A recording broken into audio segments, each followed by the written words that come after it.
ಓಂ ಶಾಂತಿ ಇವರೇ, ಎಲ್ಲರಿಗೂ ಒಳ್ಳೆಯದಾಗಲಿ. ಇವರೇ, ದೀಕ್ಷಾ ಮಂತ್ರೋಪದೇಶ ಕಾರ್ಯಕ್ರಮ ಕೂರ್ಮ ದೈವಕ್ಕೆ ಈಗಾಗಲೇ ನಾವು ಪಾರ್ಟ್ 1, ಪಾರ್ಟ್ 2, ಪಾರ್ಟ್ 3 ಈ ರೀತಿ ಹಾಕಿದ್ವಿ. ಪಾರ್ಟ್ 4 ಕೂಡ ಹಾಕಿದ್ವಿ. ಇದು ಪಾರ್ಟ್ 5 ಅಂತ ಹೇಳ್ಕೊಳ್ಳಿ. ಆದರೆ ಇದು ಗವಿರಂಗಾಪುರ ಶ್ರೀ ಓಂ ಶ್ರೀ ಗವಿರಂಗಾಪುರ ಶ್ರೀ ಗವಿ ರಂಗನಾಥ ಸ್ವಾಮಿ ಅಂದರೆ ಕೂರ್ಮ ಸ್ವರೂಪ, ಕೂರ್ಮ ದೇವರು, ದಶಾವತಾರದ 2ನೇ ಅವತಾರ ಶ್ರೀಮನ್ ಅನಂತ ಪದ್ಮಾವತ ಅನಂತ ಲಕ್ಷ್ಮಿ ಅನಂತ ಪದ್ಮನಾಭ ಸ್ವಾಮಿದು. ಈ ಕಾರ್ಯಕ್ರಮಕ್ಕೆ ನೀವು ನೋಡ್ಬೋದು ಪರಮೇಶ್ವರ ಅವರ ಕಾರ್ ಇದು.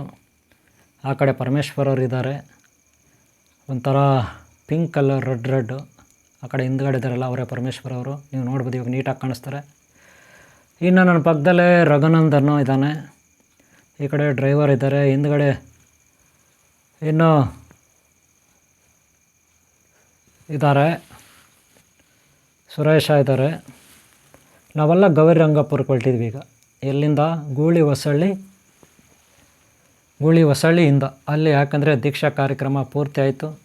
ಈಗ ಗವಿರಂಗಾಪುರಕ್ಕೆ ಬಂದುಬಿಟ್ಟಿದ್ವಿ. ಶ್ರೀ ಗವಿರಂಗಾಪುರ ಶ್ರೀ ಗವಿ ರಂಗನಾಥ ಸ್ವಾಮಿ ಕ್ಷೇತ್ರ ಇದು. ನೋಡಿ, ಇದೆ ರಘುನಂದನಲ್ಲಿದ್ದಾರೆ ಆಲ್ರೆಡಿ. ನೋಡ್ಬೋದು ನೀವು. ಇವರು ಪರಮೇಶ್ವರ ಅವರು, ತುಮಕೂರು. ಗೊತ್ತಾಯ್ತಲ್ಲ. ನಾವೆಲ್ಲ ಹೀಗೆ ಬಂದಿಳ್ತೀವಿ. ಸಂಜೆ ಟೈಮ್ ಆಗಿದೆ, ಒಂದು 4 ಗಂಟೆ ಆಗಿದೆ. 4:30 ಆಗಿಬಿಟ್ಟಿದೆ. ನೋಡ್ಬೋದು ಚಿಕ್ಕಯ್ಯ ಅಲ್ಲಿದ್ದಾರೆ, ಇಲ್ಲಿ ರಘುನಂದನು. ಆಮೇಲೆ ನಾವೆಲ್ಲ ಈಗ ಇಷ್ಟೊತ್ತಿನಲ್ಲಿ ಬಂದಿದ್ವಿ. ಈಗ ಒಂದು ರೂಮ್ ಮಾಡಬೇಕು, ಯಾಕಂದರೆ ಇರಲಿಕ್ಕೆ. ಈ ಕಡೆ ಶಿವಕುಮಾರ್ ಅಲ್ಲಿ ಹೋಗ್ತಿದ್ದಾರೆ, ಮೈಸೂರು. ಗೊತ್ತಾಯ್ತಲ್ಲ. ಇದು ಪರಮೇಶ್ವರ ಅವ್ರ ಕಾರು, ಇದರಲ್ಲಿ ನಾವು ಬಂದಿದ್ದೀವಿ ಇಲ್ಲಿ. ಓಕೆ ಅವರೇ, ಈಗ ರೂಮ್ ಫಸ್ಟ್ ಮಾಡಬೇಕು ನಾವು. ಎಲ್ಲಿ? ಶ್ರೀ ಗವಿ ರಂಗಾಪುರ ಕ್ಷೇತ್ರ. ಇದು ಗವಿರಂಗಾಪುರ ಕ್ಷೇತ್ರ. ಇಲ್ಲಿ ನಾನು ಇಲ್ಲೇ ಕೂತ್ಕೊಂಡೆ ಆ ಚೇರ್ ಮೇಲೆ. ಆನಂತರ ಅವರು ಒಂದು ರೂಮ್ ಮಾಡಿದ್ರು. ಆ ರೂಮು ಆ್ಯಕ್ಚುಲಿ ದೇವಸ್ಥಾನಕ್ಕೆ ಸೇರಿರೋದು ಅಥವಾ ಪ್ರೈವೇಟಾಗಿ ಗೊತ್ತಿಲ್ಲ ನನಗೆ. ಪ್ರೈವೇಟ ಏನೋ ಗೊತ್ತಿಲ್ಲ. ಒಟ್ಟಿನಲ್ಲಿ ಒಂದು ರೂಮ್ ಮಾಡಿದ್ರು, ಒಂದು ಮನೆ ಪಕ್ಕದಲ್ಲೇ ದೇವಸ್ಥಾನ ಅಟ್ಯಾಚ್ಮೆಂಟು ರೂಮ್ ಮಾಡಲಾಗಿದೆ. ಈಗ ರೂಮು ಆ ಇನ್ಚಾರ್ಜರ್ ಇದ್ದಾರೆ, ಅವರು ಬಂದು ಇಲ್ಲೇ ದೇವಸ್ಥಾನದಲ್ಲಿ ಅನ್ನದಾಸೋಹ ಇದೆ. ದೇವಸ್ಥಾನದಲ್ಲಿ ಅನ್ನದಾಸೋಹ ಇರುತ್ತೆ. ದೇವಸ್ಥಾನದಲ್ಲಿ ಆ ಕಡೆ ಪಕ್ಕದಲ್ಲಿ, ಈ ಬಿಲ್ಡಿಂಗ್ ಪಕ್ಕದಲ್ಲಿದೆ. ಇವಾಗ ನಾನು ಇದ್ದೀನಲ್ಲ ಬಿಲ್ಡಿಂಗ್ ಹಿಂದ್ಗಡೆ, ಇದೇ ರೂಮೇ ಈಗ ಮಾಡಿರೋದವರು. ಮನೆ ಇದು ತುಂಬ ದೊಡ್ಡದಾಗಿದೆ. ಈಗ ನೋಡ್ಬೋದು ಸುರೇಶ್ ಅವರು ಆ ರೂಮ್ ನನಗೆ ಆ ಪಕ್ಕ. ಈಗ ಇವರೇ ನೋಡಿ ಇನ್ಚಾರ್ಜರ್, ಇವರು ಪರಮೇಶ್ವರ್ ಅಂತ, ಇವರು ಇನ್ಚಾರ್ಜರು. ಗವಿರಂಗಾಪುರ ಶ್ರೀ ಗವಿ ರಂಗನಾಥ ಸ್ವಾಮಿ ದೇವಸ್ಥಾನ ಏನಿದೆ ಅಲ್ಲಿ ಅನ್ನದಾಸೋಹ, ಅಡುಗೆ ಮನೆ, ಅನ್ನದಾಸೋಹ ಇರುತ್ತಲ್ಲ, ಅನ್ನಪೂರ್ಣೇಶ್ವರಿ ನಿಲಯ, ಅದರ ಮೇಂಟೆನೆನ್ಸ್ ಇವ್ರದ್ದೇ. ಇವ್ರು ನೋಡ್ಬೋದು ನೀವು, ಪರಮೇಶ್ವರ ಅಂತ ಇವ್ರ ಹೆಸರು. ಮೇಂಟೆನೆನ್ಸ್ ಇವರೇ. ಇವರು ನಮಗೆ ಆ ರೂಮ್ ಕೊಡಿ. ಅದು ನನಗೆ ಇರಲಿಕ್ಕೆ ಈಗ ಬಾಗಿಲಿದೆಯಲ್ಲ, ಇದೊಂದು ಪರ್ಸ್ನಲ್ ರೂಮು ನನಗೋಸ್ಕರ. ಇವರು ಸುರೇಶ್ ಅವರು, ಇವರೇ ಮಾತಾಡಿದ್ದಾರೆ. ಏನೋ ಒಂದಷ್ಟು ಧರ್ಮ ದೇವಸ್ಥಾನಕ್ಕೆ ಅಥವಾ ಏನೋ ಒಂದಷ್ಟು ಧರ್ಮ ಕೊಡೋ ಥರ ಮಾತಾಡಿದ್ದಾರೆ. ಸರಿ, ಒಂದಷ್ಟು ಧರ್ಮ ಕೊಟ್ಟು ಒಪ್ಕೊಂಡು ದೇವಸ್ಥಾನಕ್ಕೆ ಅಂತ ಈ ಒಂದು ದೊಡ್ಡ ಮನೆ ಕೊಟ್ಟಿದ್ದಾರೆ. ಸದ್ಯಕ್ಕೆ ಒಂದು ರೂಮ್ ಇದೆ, ನೀವು ನೋಡ್ಬೋದು. ಆ ರೂಮ್ ಒಳಗಡೆ ಈಗ ನಾನು ನಿಮಗೆ ತೋರಿಸ್ತೀನಿ.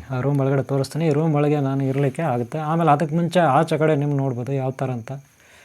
ನಾನೊಂದು ಸಾರಿ ನೋಡಿದೆ ಆಚೆ ಕಡೆ ಎಲ್ಲ ಏನಿದೆ ಅಂತ. ಮೇನ್ ರೋಡ್ ಇದೆ.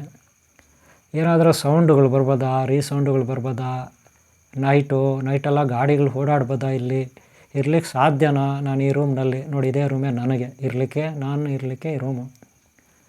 ಇದು ದೊಡ್ಡದಾಗಿದೆ. ಇದರಲ್ಲಿ ನಾನು ಒಬ್ಬ ಇರ್ತೀನಿ, ಓಕೆನಾ? ಆ ರೂಮ್ನಲ್ಲಿ ನಾನು ಒಬ್ಬ ಇರ್ತೀನಿ ಆ ಕಡೆ. ಆಮೇಲೆ ನೋಡಿ, ಅಲ್ಲಿ ರೂಮಿಂದ ಆಚೆ ಬಂದೆ. ನೀವು ನೋಡೋದು ಆಚೆ ಕಡೆ ಬಂದರೆ ಬೆಟ್ಟ ಎಲ್ಲ ಕಾಣುತ್ತೆ, ಅಲ್ಲಿ ದೇವಸ್ಥಾನ ಕಾಣುತ್ತೆ, ಕೂರ್ಮ ದೇವ್ರದ್ದು.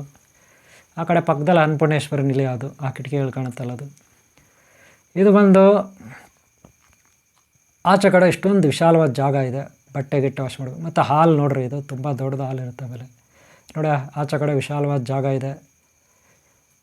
ಇಲ್ಲಿ 50 ಅಲ್ಲ 100 ಜನಕ್ಕೆ ಬೇಕಾದ್ರೂ ಅಡುಗೆ ಮಾಡ್ಕೋಬೋದು. ಸ್ಟವ್ ಇಟ್ಟಿದ್ದಾರೆ. ಯಾರಾದರೂ ಬಂದರೆ ಯಾತ್ರಾರ್ಥಿಗಳು ಬಂದರೆ ಇಲ್ಲಿ ಅಡುಗೆ ಮಾಡ್ಕೊಳ್ಳೋಕ್ಕೆ ಆಮೇಲೆ ಇಲ್ಲಿ ಬಾತ್ರೂಮ್ ಟಾಯ್ಲೆಟು ಸ್ನಾನಕ್ಕೆ ನೀರಿನ ವ್ಯವಸ್ಥೆ ಎಲ್ಲ ಇದೆ, ನೋಡಿದೆ ನಾನು, ಎಲ್ಲ ಇದೆ. ಸುಮಾರು 50 100 ಜನ ಬಂದರೂ ಇಲ್ಲಿ ಮಲ್ಕೋಬೋದು. 100 ಜನ ಬಂದರೂ ಇಲ್ಲಿ ಮಲ್ಕೋಬೋದು. ಸದ್ಯಕ್ಕೆ ಈ ಹಾಲ್ ತೋರಿಸ್ತೀನಿ ನೋಡಿರಿ, ದೊಡ್ಡ ಹಾಲ್ ಇದು ನೋಡಿರಿ, ಇದು ಹಾಲ್, ದೊಡ್ಡ ಹಾಲು. ಈ ಹಾಲ್ನಲ್ಲಿ ಈಗ ಸದ್ಯಕ್ಕೆ ನನ್ನ ಜೊತೆ 5-6 ಜನ ಇದ್ದಾರೆ, ಅವರು ಮಲ್ಕೊಳ್ಳೋದು ಈ ಹಾಲ್ನಲ್ಲಿ. ಈ ಕಡೆ ಲಾಸ್ಟ್ಗೆ ಹೋಗಿ ಆ ಕಡೆ ಪೂರ್ತಿ ತೋರಿಸ್ತೀನಿ, ನೋಡ್ಕೊಳ್ಳಿ ಎಷ್ಟು ಉದ್ದ ಇದೆ. ನೋಡಿದರೆ ಅಲ್ಲಿ 100 ಜನ ಬೇಕಾದ್ರೆ ಮಲ್ಕೋಬೋದ್ರಿ, ಒಂದು 50 ಜನ ಮಲ್ಕೋಬೋದು. ಓಕೆಲ್ಲ. ನನಗೆ ಪರ್ಸ್ನಲ್ ಇದು ಹಾಲ್ನಲ್ಲಿ ಇವರು ಉಳ್ಕೊಳ್ತಾರೆ. ನನ್ನ ಜೊತೆ ಬಂದಿರೋರು ಯಾರು, ಸುರೇಶು, ರಘುನಂದನು, ಚಿಕ್ಕಯ್ಯ, ಗೌರಿಬಿದನೂರು ನಾಗರಾಜು, ಗೌರಿಬಿದನೂರು ಶ್ರೀನಿವಾಸು, ಆಮೇಲೆ ಗೂಳಿ ಹೊಸಳ್ಳಿ ಶ್ರೀನಿವಾಸು, ಸುದರ್ಶನ, ಆಮೇಲೆ ಶಿವಕುಮಾರು ಮೈಸೂರು, ಅವರೆಲ್ಲ ಹಾಲ್ನಲ್ಲಿರ್ತಾರೆ. ಇದು ಕೈ ಸಾಲು. ಆಮೇಲೆ ನೋಡಿ, ನನಗಿದು ಪರ್ಸ್ನಲ್ ರೂಮು, ನನಗಿದು ಪರ್ಸ್ನಲ್ ರೂಮ್ ಇರುತ್ತೆ ಬರೀ ಇದರಲ್ಲೇ. ಈ ಪರ್ಸ್ನಲ್ ರೂಮಲ್ಲಿ ನಾನು ಇರ್ತೀನಿ. ಓಕೆ ಅವರೇ, ಈಗ ದೇವಸ್ಥಾನದ ಹತ್ರ ಬಂದಿದ್ದೀನಿ. ಫಸ್ಟು ದೇವಸ್ಥಾನದ ಅಲ್ಲಿ ದರ್ಶನ ಮಾಡೋಣ ಅಂತ ನಾನು ಮುಖ ತೊಳ್ಕೊಂಡು ವಿಭೂತಿ ಹಚ್ಕೊಂಡು ಬರ್ತಾಯಿದ್ದೀನಿ ದೇವಸ್ಥಾನದ ಹತ್ರ. ನೀವು ದೇವಸ್ಥಾನದಲ್ಲಿ ಸ್ವಲ್ಪ ತೋರಿಸ್ಬಿಡ್ತೀನಿ ಯಾವ ರೀತಿ ದೇವಸ್ಥಾನ ಇರುತ್ತೆ ಮುಂದ್ಗಡೆ ಅಂತ. ಆಮೇಲೆ ದೇವಸ್ಥಾನ ನಾಳೆ ಹೋಗೋಣ, ಇವತ್ತು ಸ್ವಲ್ಪ ದರ್ಶನ ಮಾಡೋಣ ಅಂತ ನಾನು ಹೇಳಿದೆ. ಚಿಕ್ಕಯ್ಯ ಅವರಿವರು ನೋಡಿ, ದೇವಸ್ಥಾನ ಮುಂದ್ಗಡೆ ನಾವಿದ್ದೀವಿ, ಬೆಟ್ಟ ಎಲ್ಲ ಕಾಣುತ್ತೆ. ಇದೇ ಶ್ರೀ ಗವಿ ರಂಗನಾಥ ಸ್ವಾಮಿ ದೇವಸ್ಥಾನ. ಓಕೆನಾ. ಅಕ್ಕಪಕ್ಕ ಈ ರೀತಿ ಇರುತ್ತೆ ಮನೆಗಳು, ಆ ರೋಡ್ ಆಗಿರುತ್ತೆ ವಿಶಾಲವಾಗಿ, ಈ ಕಡೆ ವಿಶಾಲವಾಗಿರುತ್ತೆ. ನೋಡುವ ಸಂಜೆ ಟೈಮು ಸುತ್ತಲೂ ತೋರಿಸ್ತಾ ಇದ್ದೀನಿ. ಶ್ರೀ ಗವಿ ರಂಗಾಪುರ ಕ್ಷೇತ್ರ, ಶ್ರೀ ರಂಗನಾಥ ಸ್ವಾಮಿ ದೇವಸ್ಥಾನ ಮುಂದೆ ನಾನು ನಿಂತಿದ್ದೀನಿ. ನಾನೇ ವಿಡಿಯೋ ಮಾಡ್ತಾಯಿದ್ದೀನಿ, ನೀವು ನೋಡ್ಬೋದು. ಓಕೆ, ನೀವೆಲ್ಲರೂ ಒಳ್ಳೆಯದಾಗಲಿ. ನೋಡಿ ಕ್ಷೇತ್ರ, ಆದರೆ ದೇವರ ದರ್ಶನ ಸಂಪೂರ್ಣವಾಗಿ ನಾಳೆ ಮಾಡೋಣ ಅಂತಿದ್ವಿ.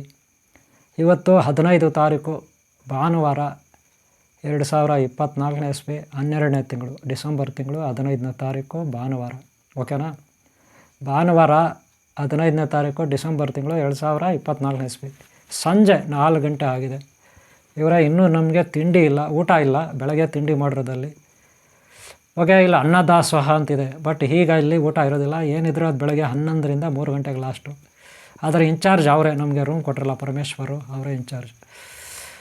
ಓಕೆ, ಇದು ದೇವಸ್ಥಾನ ಮುಂದುಗಡೆ ಫಸ್ಟು ಎಂಟ್ರೆನ್ಸ್ ಆದಮೇಲೆ ಈ ಥರ ಒಂದು ಸುಮಾರು ಇಲ್ಲಿ ಜಾಗ ಇರುತ್ತೆ. ಇಲ್ಲಿ ರಂಗನಾಥ ಸ್ವಾಮಿ ದೇವಸ್ಥಾನ ಇದೆ. ಮೊದಲನೇದಾಗಿ ನೀವು ರಂಗನಾಥ ಸ್ವಾಮಿ ದೇವಸ್ಥಾನ ನೋಡೋದು. ಆ ಕಡೆ ನೋಡ್ಬೋದು ನೀವು. ಇಲ್ಲಿ ಫಸ್ಟು ಇನ್ನೂ ಬೆಟ್ಟದ ಮೇಲೆ ಹೋಗಿಲ್ಲ, ಇದು ಬೆಟ್ಟದ ಕೆಳಗಡೆ ಅಟ್ಯಾಚು ಮೆಟ್ಲುಗಳ ಹತ್ರ ವೆಲ್ಕಮ್ ಮಾಡುತ್ತೆ ಈ ಒಂದು ಶಿಖರ ಗೋಪುರ. ಸುತ್ತಲೂ ನಾನು ನಿಮ್ಗೆ ತೋರಿಸ್ತಾ ಇದ್ದೀನಿ ಏನಿದೆ ಅಂತ. ಓಕೆನಾ, ತೋರಿಸ್ತಾ ಇದ್ದೀನಿ. ಓಕೆ, ಅಲ್ಲಿ ನೋಡಿ ಸ್ವಲ್ಪ ದೂರದಲ್ಲಿ ಒಂದು ಉತ್ಸವ ಮೂರ್ತಿಗಳು ಗರುಡ ಇದೆ, ಉತ್ಸವ ಮೂರ್ತಿ ಗರುಡ ಇದೆ ಆ ಕಡೆ. ಆಮೇಲೆ ನಾಗದೇವತೆ ಇದೆ ಈ ಕಡೆ, ಉತ್ಸವ ಮೂರ್ತಿ ಗರುಡ ಆ ಕಡೆ ಇದೆ. ಆಮೇಲೆ ಅಲ್ಲಿ ಕೂರ್ಮ ದೇವರು ಇದ್ದಾರೆ, ಆಮೇಲೆ ನಾಗದೇವತೆ ಇದ್ದಾರೆ. ಅದೆಲ್ಲ ನಿಮ್ಗೆ ಹತ್ತಿರದಿಂದ ಆಮೇಲೆ ನಾನು ತೋರಿಸ್ತೀನಿ, ಗೊತ್ತಾಯ್ತಲ್ಲ. ಅದು ಮುಂದುಗಡೆ ದೇವಸ್ಥಾನ ಮುಂದೆ. ಇನ್ನೂ ನಾವು ಬೆಟ್ಟದ ಮೇಲೆ ಹೋಗಿಲ್ಲ ಇವರೇ. ಬೆಟ್ಟದ ಮೇಲೆ ಇವತ್ತು ಹೋಗಲ್ಲ, ನಾಳೆ ಹೋಗ್ತೀವಿ. ಯಾಕಂದರೆ ಈಗ ಟೈಮ್ ಆಗಿಬಿಟ್ಟಿದೆ, ಸಂಜೆ ಟೈಮು. ನೀಟಾಗಿ ನಾಳೆ ಹೋಗಿ ದರ್ಶನ ಮಾಡೋಣ ಅಂತ ನಾನೇ ಹೇಳಿದೆ. ಓಕೆನಾ. ಇಷ್ಟು ನೀವು ಇಲ್ಲಿ ನೋಡ್ಬೋದು, ಇದೆಲ್ಲ ಉತ್ಸವ ಮೂರ್ತಿಗಳು. ಆಮೇಲೆ ಇಲ್ಲಿಂದ ಮುಂದಕ್ಕೆ ನಾನು ನಿಮಗೆ ದೇವಸ್ಥಾನ ತೋರಿಸ್ತೀನಿ. ನೋಡಿ, ಇಲ್ಲಿ ಒಂದು ಮೊದಲು ಗಣಪತಿದು ದರ್ಶನ ಮಾಡೋಣ ಅಂತ ನನಗೆ ಅನ್ನಿಸ್ತು. ನೋಡಿ, ಇದು ಮೇಲ್ಗಡೆ ಮೆಟ್ಲುಗಳು ಹೋಗೋದು ನೋಡ್ರಿ, ಅಲ್ಲಿ ಮೆಟ್ಲುಗಳು ಕಾಣುತ್ತಲ್ಲ, ಅದು ಮೇಲ್ಗಡೆಗೆ. ಮೊದಲು ಗಣಪತಿ ದರ್ಶನ ಮಾಡೋಣ ಅಂತ ನನಗೆ ಅನ್ನಿಸ್ತು. ಆಮೇಲೆ ಇಲ್ಲಿ ಪಕ್ಕದಲ್ಲೇ ಅನಂತ ಪದ್ಮನಾಭ ಸ್ವಾಮಿ, ಅನಂತ ಲಕ್ಷ್ಮಿ, ಅನಂತ ಪದ್ಮಾವತಿ, ಅನಂತ ಲಕ್ಷ್ಮಿ, ಅನಂತ ಪದ್ಮನಾಭ ಸ್ವಾಮಿ ದೇವಸ್ಥಾನ. ಆದರೆ ಇಲ್ಲಿ ಫೋಟೋ ತೆಗಿಬಾರ್ದಂದರು, ಸ್ವಾಮಿದು ದರ್ಶನ ಮಾಡಬಾರ್ದಂದರು. ಆದರೂ ಸ್ವಲ್ಪ ಮಾಡಿಬಿಟ್ಟಿದ್ದೀನಿ ನೋಡ್ರಿ, ಕಾಣಿಸ್ತಾ ಇದ್ದಾನೆ ಸ್ವಾಮಿ ಮಲ್ಕೊಂಡಿದ್ದಾನ ಮೇಲೆ, ಅನಂತ ಪದ್ಮನಾಭ ಸ್ವಾಮಿ ಇವರೇ. ನಾವೀಗ ಇಲ್ಲಿ ಮಸಾಲ ಪೂರಿ ತಿಂತಾಯಿದ್ದೀವಿ. ಮಸಾಲ ಪೂರಿ ಯಾಕಪ್ಪ ಅಂದರೆ ಅಲ್ಲಿ ಗವಿರಂಗಪುರದಲ್ಲಿ ಹೋಟ್ಲುಗಳು ನಮಗೆ ಸಿಗಲಿಲ್ಲ. ಸಂಜೆ ಹೊತ್ತು ಊಟ ಏನು ಸಿಗೋದಿಲ್ಲ, ಅಲ್ಲಿ ಹೋಟ್ಲುಗಳು 1-2 ಇದ್ದಾವೆ, ಸಿಗೋದಿಲ್ಲ. ಅದಕ್ಕೆ ಇಲ್ಲಿ ಶ್ರೀರಾಮ್ಪುರ ಅಂತ ಪಕ್ಕದಲ್ಲಿ 2 ಕಿಲೋಮೀಟ್ರ್ ದೂರ ಗವಿರಂಗಪುರದಿಂದ. ಇಲ್ಲಿ ಕೂಡ ಹೋಟ್ಲುಗಳು ಸಿಗಲಿಲ್ಲ. ಲಾಸ್ಟಿಗೆ ಒಂದು ಪಾನಿಪುರಿ ಅಂಗಡಿನಲ್ಲಿ ಪಾನಿಪುರಿ ತಿಂತಾಯಿದ್ವಿ, ಬೇರೆ ದಾರಿ ಇಲ್ಲ. ನಾನು ಪಾನಿಪುರಿ ತಿಂದ ಆದಮೇಲೆ ನನ್ನ ರೂಮ್ನಲ್ಲಿ ನಾನು ಉಳ್ಕೊಂಡೆ. ಆದರೆ ಹುಡುಗರೆಲ್ಲ ಆಚೆ ಕಡೆ ಹೋದರು. ಯಾಕಂದರೆ 15ನೇ ತಾರೀಕು ಭಾನುವಾರ 12ನೇ ತಿಂಗಳು 2024 ಇಸ್ವಿ. ಈ ಒಂದು ತಾರೀಕು ರಾತ್ರಿ ಹುಣ್ಣಿಮೆ ಇರುತ್ತೆ. ಹಾಗೆ ಧನು ಸಂಕ್ರಾಂತಿ ಪ್ರಾರಂಭ. ಇಲ್ಲಿ ಉತ್ಸವ ಮಾಡ್ತಿದ್ದಾರೆ. ಶ್ರೀ ರಂಗಾಪುರ ಗವಿರಂಗಾಪುರ ಶ್ರೀ ರಂಗನಾಥ ಸ್ವಾಮಿ ದೇವಸ್ಥಾನದ ಆಡಳಿತ ಮಂಡಳಿಯವರು ಅಥವಾ ಹಾಗೆ ಬೇರೆಯವರು ಇಲ್ಲಿ ಒಂದು ಉತ್ಸವ ಮಾಡ್ತಿದ್ದಾರೆ, ಮೆರವಣಿಗೆ. ಇದನ್ನು ನೋಡೋಕ್ಕೆ ನಮ್ಮ ಹುಡುಗರೆಲ್ಲ ಹೋಗಿ ವಿಡಿಯೋ ಮಾಡ್ಕೊಂಡು ಬಂದು ಕೊಟ್ಟರು ನನಗೆ. ಅದು ನಾನು ನಿಮಗೆ ತೋರಿಸ್ತಾ ಇದ್ದೀನಿ ಅವರು. ನೀವು ನೋಡಿ ಆನಂದ ಪಡಿ, ಹಾಗೆ ಭಕ್ತಿಯಿಂದ ಹೊಂದಿಸಿ ನಿಮಗೂ ಒಳ್ಳೆಯದಾಗಿ ಅವರು.